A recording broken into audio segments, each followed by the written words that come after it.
Hi guys! Unboxing ta natin yung abot ng parcel. Sponsored. Gawa natin ng video to guys kasi bigay lang to sa ate. Ayan o. Okay naman ito guys. Kahit ako hindi ko alam. Basta lang pinadala. Grabe na sa kabalot ah.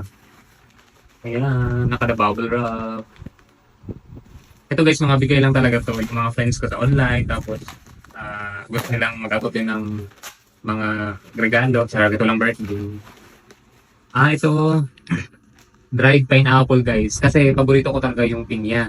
Siyempre pag bumili tayo yung mga pinya, yung prutas talaga mismo, hindi siya nagtatagal doon sa refrigerator, nag-iiba na din yung lasa na. Ito, ginawa na siyang dried pineapple. So, I think masarap to guys. Tikman natin yung isa doon. Kung masarap ba talaga to. Kasi paborito ko talaga pinya guys. Gusto ko nang may ganito. Lagi sa Mabango ha, pinyang-pinya talaga. Sarap. Sobrang sarap. Uy, ang sarap niya. 200 grams to. Ito dalawa.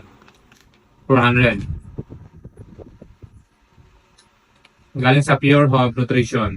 Cebu. Thank you so much sa napagandang product.